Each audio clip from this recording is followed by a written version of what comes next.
Virgin. Beauty. Bitch. Podcast. Inspiring women to overcome social stereotypes and share unique life experiences without fear of being defiantly different. Your hosts, Christopher and Heather. Let's talk, shall we? The United Nations annual 16 Days of Activism against gender-based violence begins November 25th, which is International Day for the Elimination of Violence Against Women. The campaign continues through December 10, Human Rights Day. For the past 5 years, VIRGIN.BEAUTY.B has supported this UN initiative through conversations with women who have been victims of violence and abuse. This week, we say welcome to indie poet and author Jamie Louise Madigan. Welcome to VIRGIN.BEAUTY.B. Hi, thank you so much for having me. Appreciate it. It is our pleasure to have you. Now, before we move forward, Jamie, I want to clarify something. That it's not our intent to turn this series into a man-bashing event, because a great majority of men in the world would give the skin off their bones to help others, women included. But the statistics don't lie. And it's women who suffer most from abuse and violence. According to the World Health Organization, nearly 1 in 3, that's 30% of women have been subjected to physical or sexual violence by an intimate partner or non-partner. Now, Jamie, we met a few months back at the Women's Show where I stumbled over your booth and bought your book, Lipstick Stains and Coffee Cups, which is literally boiling over with passion, pain, and self-discovery. But this book of poetry only came into existence after your experience as a victim of abuse. Maybe you can walk us through what or who was happening in your life that set all this in motion. Yeah, so the relationship started when I was quite young, so I was 18 years old. And at first, this is the most interesting part, is because I think a lot of people, when they think of abuse, they immediately think of that stereotypical person who's like drugs and alcohol and tattoos and covered in smoke. And, you know, that I feel like that gets portrayed a lot in society and just like in television shows. But I think the scariest part about abuse is that it's people who are just appear very normal on the surface. So this person that I was attracted to when I was 18 years old, he was very charismatic and funny and interesting and inquisitive and smart. And so I was really drawn to that kind of personality.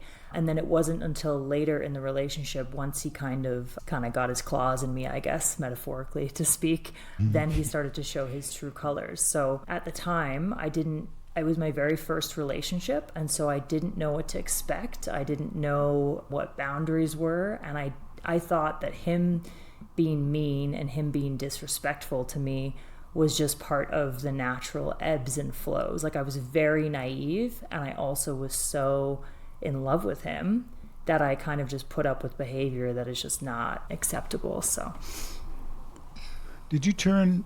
I hear a lot, we've talked to a lot of women on this topic. Did you find yourself turning his, whatever, disdain for you or whatever it was, his whatever that became, did you find yourself owning that yourself as yourself? Yeah, it was a lot of, he would always project a lot. Like, he would never take accountability for his behavior. It was sort of like his thoughts were the only thoughts that mattered. And if I went against anything that he had said, then I feel like he took that as an attack.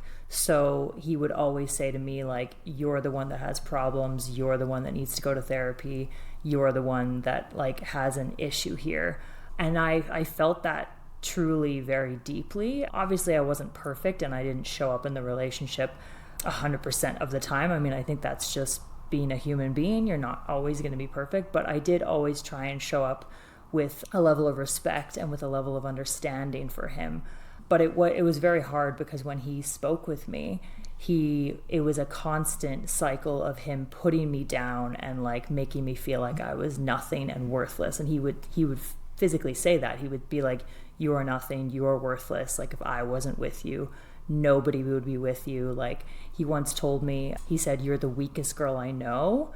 And I remember that stuck with me because at the time I truly believed it. Like, I was a shell of who I used to be.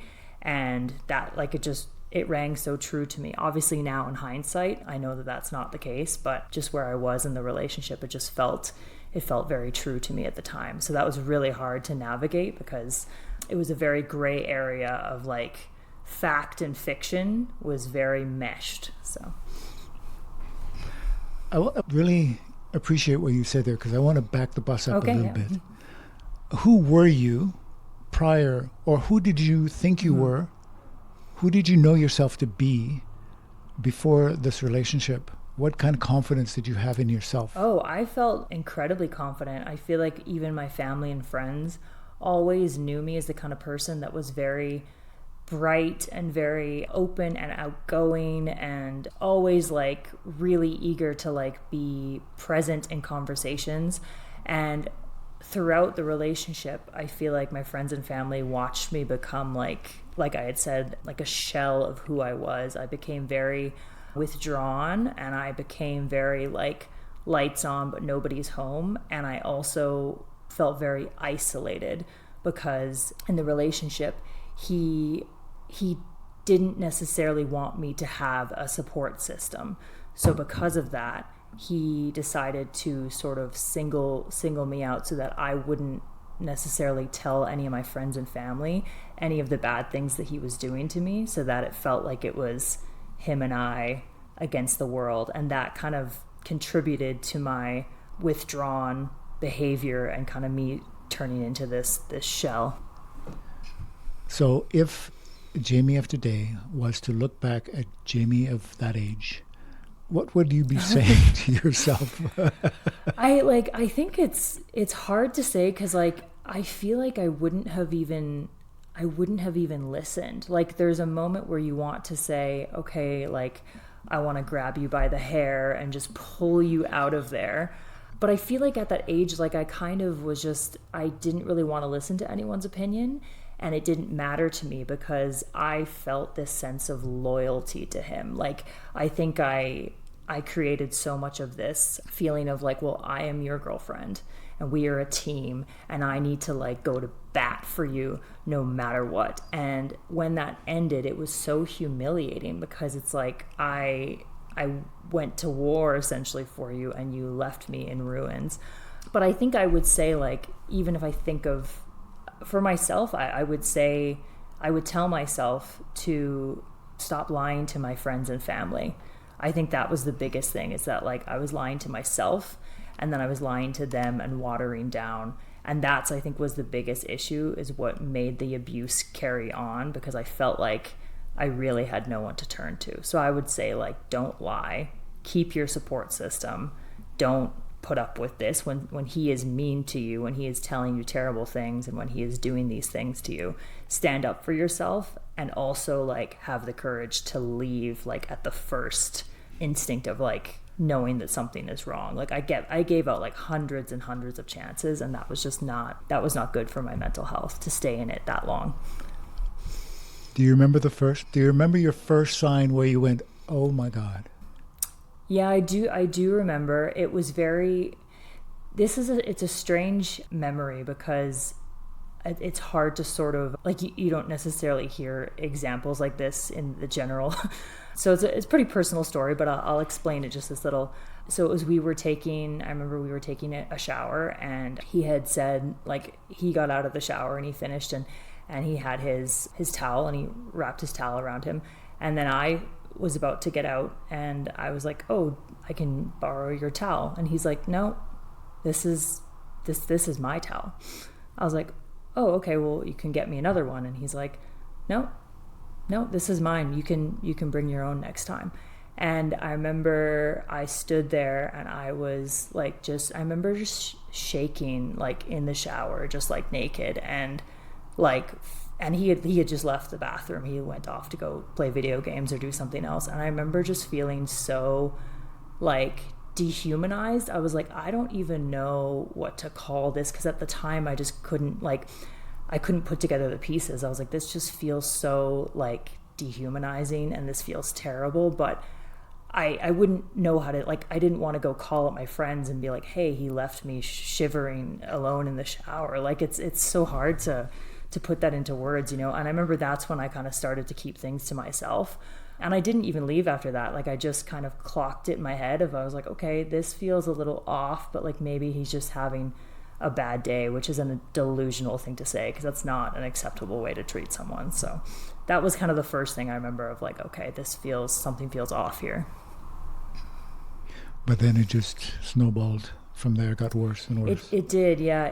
I remember like a big component of it too was he was very critical about my weight as well. And I've been I've been fit most of my life. Like, I take care of myself. I eat well and I exercise daily. And he would always pull at the extra skin around my stomach, and he would say, you better do something about that, because otherwise I might leave you. Or like, I remember he was very critical of like me eating certain things and didn't want me to eat too much or things like that. And one point I just felt so beaten down by it that he constantly was making me feel like if I wasn't small, or if I didn't shrink down to be like the size that he thought was desirable, that like I didn't know how to really navigate that. And so I sort of would have these breakdown moments where I would essentially be begging him to treat me better. And I would say, you know what, like, I wish you would treat me better. And he looked at me one day and he said, okay, you want me to treat you better? Okay, well, get to 100 pounds. Get to 100 pounds and I will treat you better. And I remember it was so jarring that week to hear that. But the crazy thing is that my mind was so messed up from the manipulation and everything that he had put me through that week I genuinely tried to get to 100 pounds, which is just so sad to think of. Like, I almost grieve for that version of myself because it's so far away from who I am now.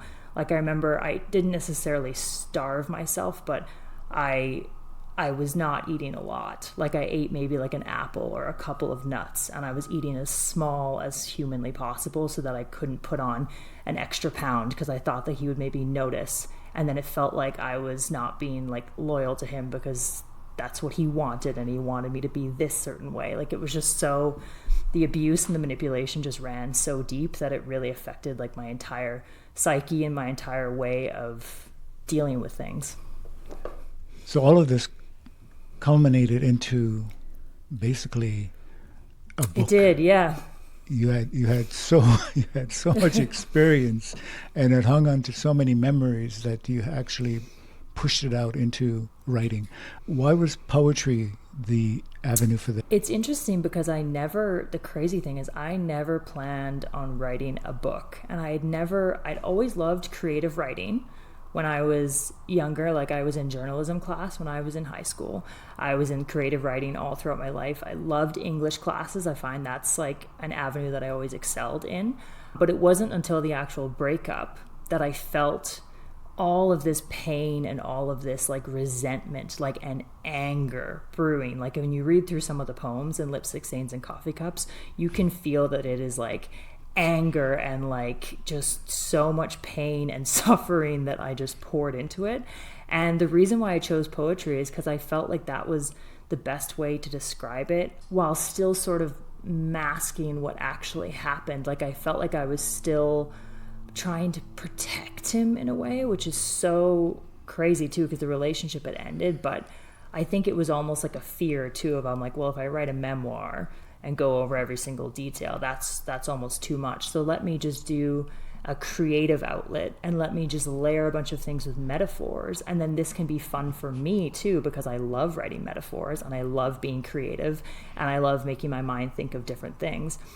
Let me just layer this and let me just see, and then other people can read it and they can have their own opinion on what they think it is, and they can even draw their own conclusions and maybe even apply it to their own life. So I do love poetry, and I thought it started off with me sort of trying to protect the situation, but also then it kind of turned into me finding like joy and also finding relief in being able to get it out on the page and express myself.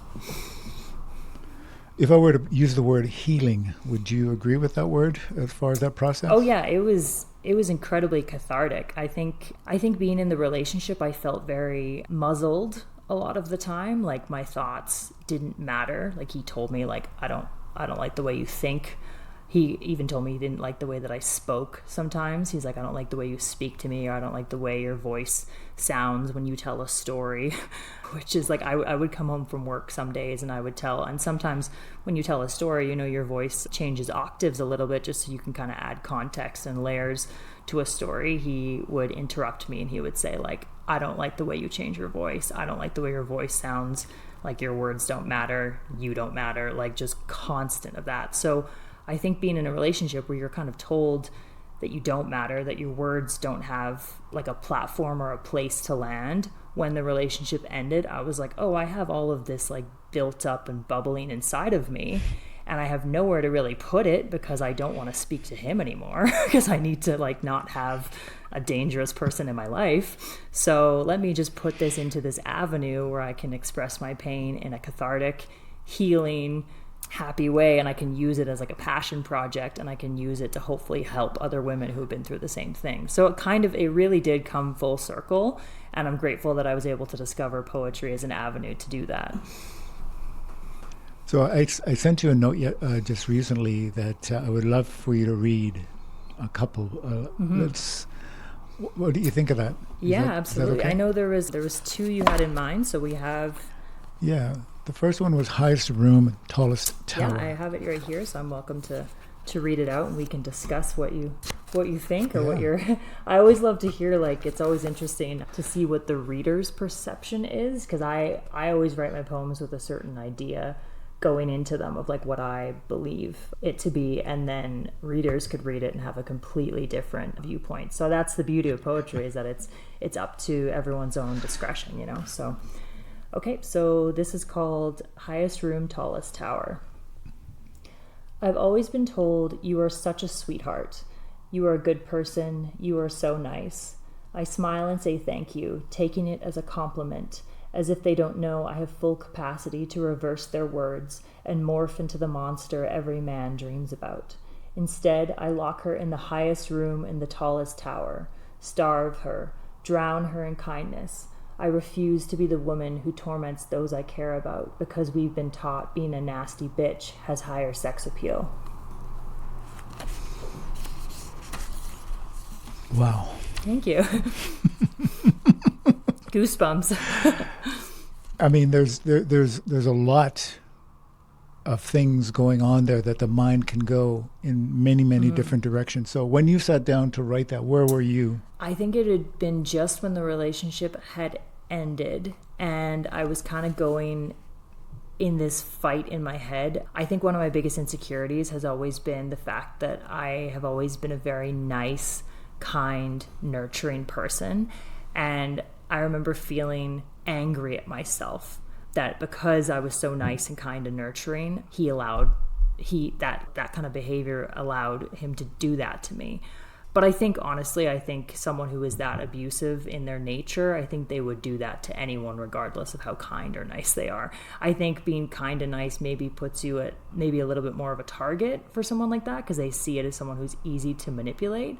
But I felt so self-critical, and I felt for the longest time that I wanted to like rip that part out of me, and I would like fantasize about being this like crazy bitch who's like takes no shit and just like trailblazes and like stomps on men's hearts with her high heels, you know. And that's just kind of a weird way to think, because I wanted to be so far removed from who I was in the relationship, because I was like, well, clearly this is what got me into a bad situation.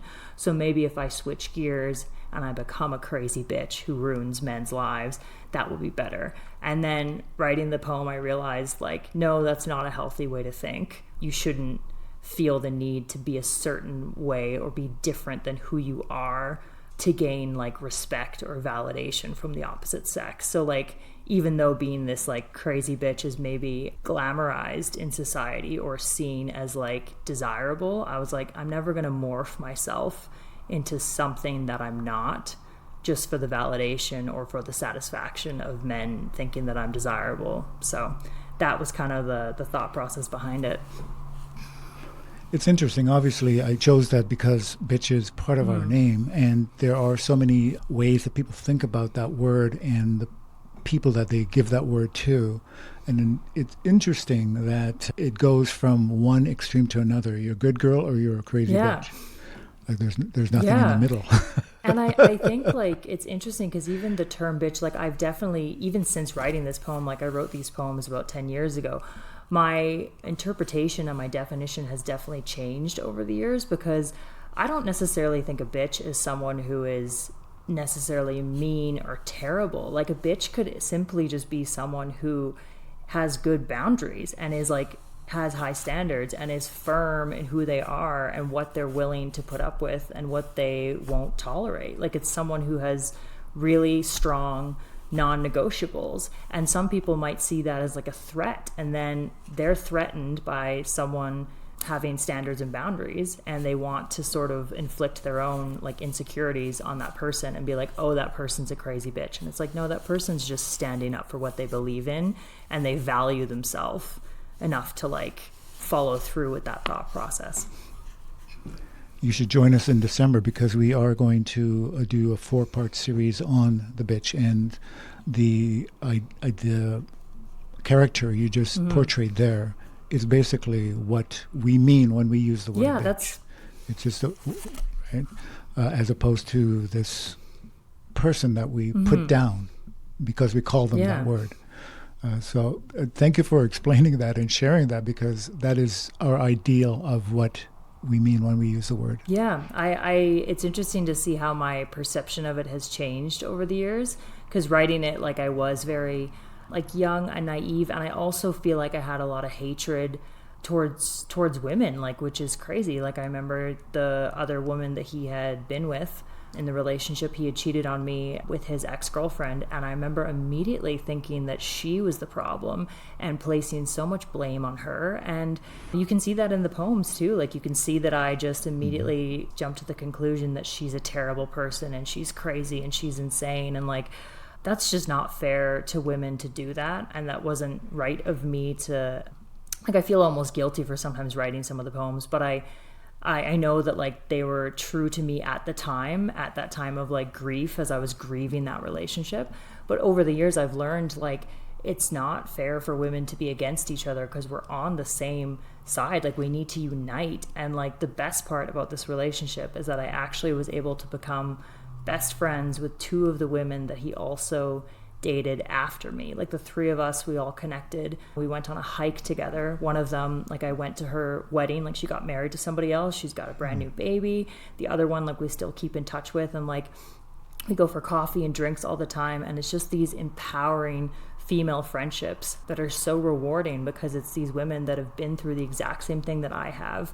We understand each other on such a deep level, and we didn't let the fact that there's a terrible person that kind of connected us, and we didn't feel vengeful or jealous of one another. We just came together and felt like, you know what, this is important that we stand strong and put this friendship first and just learn to appreciate each other. So yeah, so many people have, but they have no connection to see the bigger picture, and how it affects you as an individual, but also women in general have gone through the same thing and hurt the same way, right? And looking for the same release. Now, your book, obviously, having been read by so many women, I'm sure that a lot of them have reached out to you to share how they resonate with your words. Yeah, I've had a lot of people reach out saying that my book has made them cry, which is very heartwarming. I certainly don't intend to make people cry, but sometimes that's needed, and it shows that like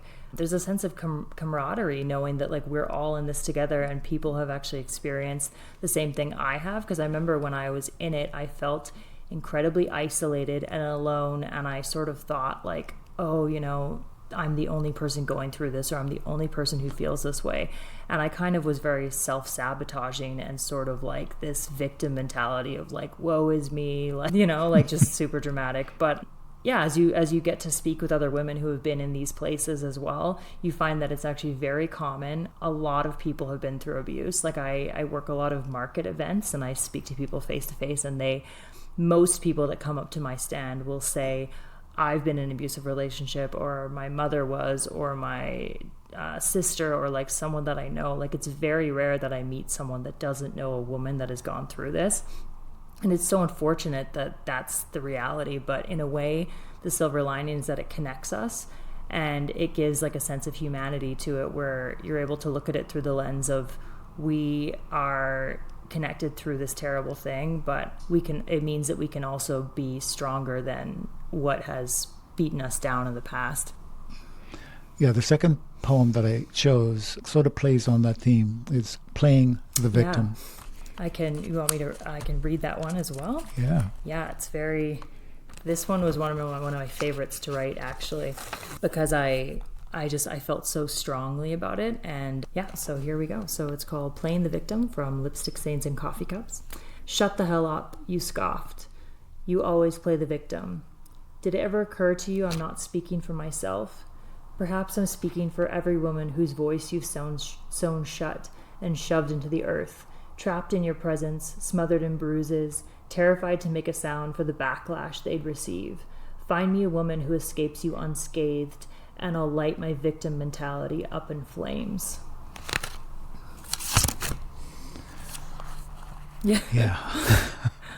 That one is a little more gruesome. I for those of you who don't know, the listeners, I actually am a very dark and twisted type of writer. Like, I love writing dark, twisted, disturbing, like blood, guts, vultures. Like, I find that like those kind of metaphors paint like a really good picture of what I was going through at the time. And so painting this picture of like, I just imagined this like graveyard of women just like shoved underneath like layers of dirt, like in someone's rose garden or something. And like people walking by and not knowing that like this is what he's done. And like, the kind of metaphor was like, it's a man who's like tending to his rose garden, but like people walk by and no one knows that there's just bodies like underneath the ground of like all of the victims. And I think even the word victim can also be like a trigger for some people, because I never wanted to write the book and make it sound like I was like, oh, woe is me. Like, I think I wanted to write it and just say like, you know what, like this is something that people need to acknowledge, because I didn't acknowledge. I think the most victim I ever felt was like in the relationship. As soon as I was able to cut it off and be like, I'm done here, no more of this, that's when I felt incredibly empowered. And so it's more of like a message to be like, I want to empower women to know that they can leave as well, and also to shine a light on the fact that like I'm no longer naive to what this person has the capability of doing to somebody else. And watching him do it not only to me but to those two other women who I am now friends with, it validated it in a way of like, oh, I'm not crazy, I'm not delusional. This is someone who is, mentally, he's not healthy. Like going back to the bashing thing, like it's even in the poems there's a lot of anger, but I do have a lot of empathy for him, because I'm like, this is just someone who doesn't know how to treat people with respect, and also maybe didn't experience a lot of love in his life, and maybe had a lot of childhood trauma, and he's showing up in a triggered state, in a fight and flight state, in a state of like survival mode, and so he doesn't know how to give love or how to receive love. And that took a long time for me to process. But learning that and realizing that like that's kind of the reality of the situation, it made it so much easier to work through, and for me to say, okay, I don't need to be a victim here. I don't want you to do this to anybody else. I should be able to speak about this in a clear way, but also know that I'm not going to invite you back into my life because you're not a healthy person, and you should stay away from people who you're going to do that to. So when did that switch flip in you, where you came first, not the person you were involved with? Like, there has to be a flip at some point where you go, I am more important than this relationship. Oh yeah, it was a pretty intense moment in the relationship. So like the story behind it is that there was an underarching theme. Like the scariest part of me leaving him was that he would always threaten to end his life. So he would always double down on suicide and the fact that if I left him, he would end his life. And I really did not want to be held responsible for that. That was a massive amount of guilt that I carried with me. I also felt like I didn't want to abandon someone in their time of need because he was struggling. And so I stayed so much longer because I was like, well, if I leave, then he has no one, and I would rather stay and be miserable and support him than to leave and potentially have a shot at being happy, because at least if I stay, then at least I have him. Like, I was so deeply trauma bonded. But I remember the craziest part for me, like where it switched, was he had basically spoken so many months and years of just saying, like, he was a very like miserable person. Like, he was fun and charismatic on the surface, but like once that kind of faded underneath, there was just this like immense pain and just immense disdain towards the world in general. Like, he hated the world, he hated everything. Like, there was just a lot of just miserable and just a lot of just negative energy that he had. And I remember I knew that I needed to leave him.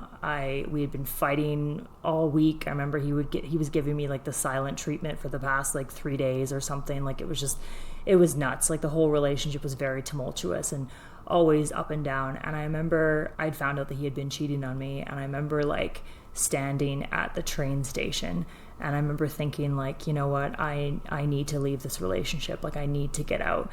But the thought of like leaving him was too overwhelming. And so I remember the train came, and I had this very like split second moment where my brain said, just throw yourself in front of it. And I've never had a suicidal thought in my life ever. I've always loved life. I've always had a zest for life.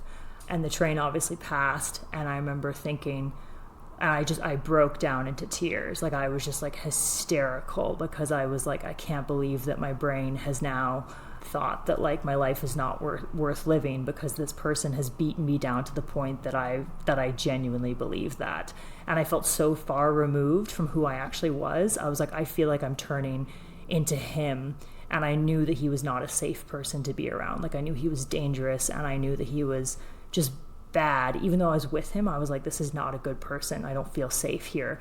And then that also made me feel like I wasn't safe with myself. And I was like, okay, enough is enough. And I ended up walking to his house, and he used to like slice his arms open with knives, and he had given me the knife that he had used to slice his arms open. And he said, as long as you have this knife, like, I will never hurt you. I will never hurt myself. And at that point, he had already hurt me multiple times. He'd already lied and cheated and manipulated, and like the hurt and the pain was already there. So at this point, I was like, you've already hurt me.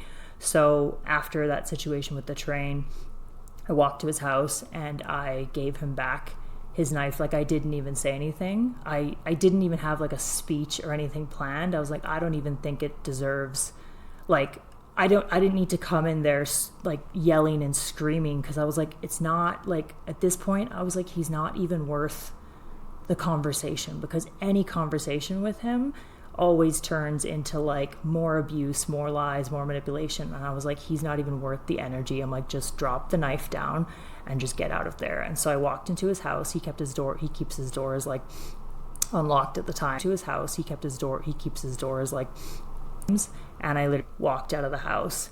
And I felt like the minute that I walked out of the door, I just felt this like such like this wave of relief, being like, oh my goodness, like, this is done. Like, you know, it just felt so. And it's crazy is that like the whole relationship, I had been crying for like months and months and like days and weeks and years on end, like just constantly crying, constantly confused. And I remember after the relationship ended, like that day, like obviously the tears came afterwards, but that day that I had left him, I didn't shed like a single tear. I was shocked. I was like, why am I not crying over this? But it was almost like the adrenaline of like, you finally severed the cord from this person who has like put you down for so long. And he tried, like I knew that he didn't really let me go without a fight. So even after I had left the house, he had came running out after me. And I turned around because I heard his footsteps. and his face was completely white. Like it looked like he had seen a ghost, and he looked like he was just so stunned. I think he didn't expect me to do that, because it was the first time in my life that I was finally taking a stand after like years and years of being a doormat to this person. And he starts, I talk about it in the book, that he basically like thrown together an apology, which sounded like thrown together Scrabble pieces, and he sort of started blubbering like whatever he could. He's like, I'm like, it just sounded like gibberish. She's just like, I'm sorry. And I was so firm in this. And I turn around and I say to him, I said, what are you sorry for? And he's like, I'm sorry for spending time with her. And I was like, what else? And in that moment I was like, oh my God, I'm being a bitch right now. Like this is my bitch moment. Like, you know what I mean? I was like, here we go. And then like, I remember like, he was like, I'm sorry. And then I was like, what else? And then he'd said something else. And I was like, what else? And I would just kind of going after him, and I felt crazy in that moment. Like it felt like an out of body experience. Like honestly, I was like, I have never behaved like this before. But it was just so much anger and resentment of like, he doesn't know the backstory of that. Like a couple hours prior, I literally almost thought of throwing myself in front of a train because of him. And I was like, I am not doing this anymore. I'm not allowing someone to treat me like this. And I remember I said to him, I was like, you know what, whatever happens with her, by all means, like, go ahead, be my guest, because like, I am done. And I said to him, I'm like, you are an emotionally abusive person. Like, I said that right to his face, and it was the acknowledgement of like realizing who he was and what he had put me through. And I was like, the gloves are off now. Like, there's no turning back. And I think in that moment, I can't remember, but I think he had said like, yeah, he had said, even after saying that, he was like, well, you haven't even been here. After this was after him giving me like 3 days of like silent treatment. He goes to me in this moment, he says, you haven't even been here. And in that moment, I knew that he was trying to like get my blood to boil. Like he was trying to get a reaction out of me. And I just looked at him and I was like, I am done discussing this. And I walked away. And I just walked away. I was like, I am done discussing this. I was like, I'm not going to give you the validation of me giving you an emotional reaction, because that's what you want, And so I walked away, and it was done. I mean, the relationship was still a little bit messy because he had also owed me like a lot of money. So I walked away. I ended up getting a civil claim against him, and I filed a civil claim, and I froze his bank account, and I garnished his wages for about 1.5 years until all of the money was paid back in full. I blocked him on all platforms, so he had no way to contact me except through just like the bank payments. Like we were just communicating through the bank and through like the civil claim. And then I ended up writing a book about it. So I'm sure now he probably does think of me as like, oh, that's some crazy bitch that I dated. But I'm like, I would rather be seen as a crazy bitch than to be seen as a doormat. So mic drop. I listen to this, and I think it comes to me that this was the day that you found Jamie Louise Madigan. That was the day you found you. It was very empowering, where I was like, all right, I'm coming back to my roots now. I was like, I'm back to my roots. Yeah. I'm back to who I need to be. No more of this. And since then, I have actually never dated anyone who has been abusive to me since then, because I think the situation was so traumatizing. I just told myself, I was like, you are never doing this again. I'm like, this was too much for your brain and for your mental, physical, emotional health. We're not ever doing this again. And yeah, that was like my little pep talk, and I've stuck with that. So the sad part about this is that maybe without that experience, you wouldn't be as stern and as confident and as boundary laden as you are today. I know. I do think of that. Like, I almost wonder like who I would have been if that had never happened. Like, it makes me really wonder, like, what would Jamie have been like prior to this situation? Would I have maybe like stayed the same? Would I have had this poetry career? Like, where would my life have taken me? And so it's always a fun game of like choose your own adventure book of like what would have happened. But I'm honestly actually grateful for the way it happened, because I feel like it's given me a good sense of confidence and being clear in what I want, and also just not putting up with anyone's nonsense. Like, my ability to cut off nonsense is so quick now that I would rather be alone now. Like I would choose to be alone for the rest of my life than to be miserable in someone's company, or even not even miserable, or even being in the wrong relationship with someone that I know is not right for me. So that's kind of my standard now. So for others to gain some of your knowledge, some of your wisdom, and find this book, tell us about this book and where they can find this. So the book is called Lipstick Stains and Coffee Cups. It is available directly on my website at the moment. That's my main funnel that I'm using. I have a Shopify page set up there. I will hopefully be getting it on Amazon and other platforms pretty shortly in the new year, so keep an eye out for that. But right now the main place to purchase it is just through my website, JamieLouiseMadigan.com. And then I also I'm pretty active on Instagram. Is kind of like the main platform that I follow. So all of my socials are on my website. And if you live in Calgary, it is available in quite a lot of the Calgary Indigos and a couple of the independent bookstores as well. So, yeah. Tremendous. It's funny how people come into your life just walking around a women's show, and there you were with with your book, and it just resonated with me the moment that I saw what the topic was about and what you had gone through in order to create this book. I'm so glad that you agreed to stay in touch, because that was a long time ago. Yeah. And come on, especially at this period when we're talking about these topics, are so critically important to talk about and share. And I'm so happy that you've have the courage to expose and be so vulnerable with what you've gone through. So thank you so much for that, and thank you so much for being here. Thank you so much. I really enjoyed our conversation. So did I, very, very much. And sorry we missed Heather today, but she's wrapped up in doing other things, so I'll have to do the full closure myself. You've been listening to The Virgin, The Beauty, and The Bitch. Find us, like us, share us. Come on back. We're going to have more of these conversations next week.